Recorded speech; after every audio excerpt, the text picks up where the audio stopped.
Di lang nakisaya, nabusog din sa kaalaman at delicacy ang ilang sparkle stars sa Batangas at Sarangani. Yan ang report ni Paul Hernandez ng GMA Regional TV.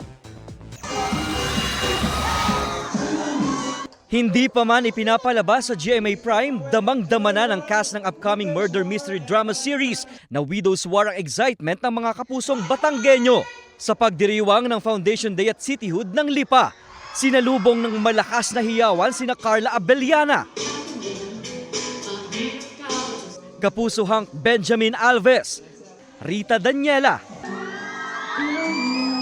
at Juancho Trevino.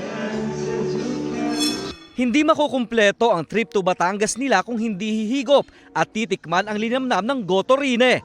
Alae Pasaduga. 10 for me.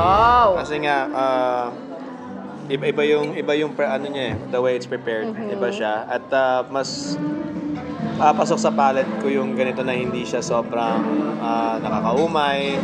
Light yung broth niya. Ang rating ko sa kanya 9. Malinamnam siya, masarap, very comforting. Ako, I would rate this as 8. Nasa 9, syempre. Ganun na masarap. Napuno rin ng hiyawan, kasiyahan at kilig ang kulminasyon ng 19th Pakaradyan Festival sa Malapatan, Sarangani sa pakikisaya ng ilang Kapuso stars sa Kapuso Fiesta. Unang nagpakilig ang stars ng asawa ko na sina Lizelle Lopez at Martin Del Rosario na hinarana ang fans.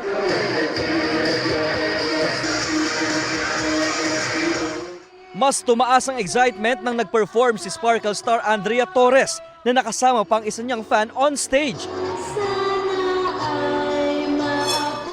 Bago yan, nasubukan rin nila kung paano ang proseso ng traditional weaving sa mga kapatid na Muslim. Pinasuot rin sila ng kasuotan ng mga Moro. Nakakatuwa kasi actually pagka tinignan mo sila, ang bilis na nila, may sistema na sila. Pero pag ikaw na yung gumagawa, mahirap pala.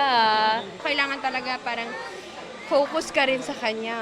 Mahirap din siya. Pero pag natapos mo to, parang ang laking accomplishment. Bawat layer isang sinulid na So, talaga, product of hard work talaga ito. And nakaka-proud pag makatapos ka ng isang ganito.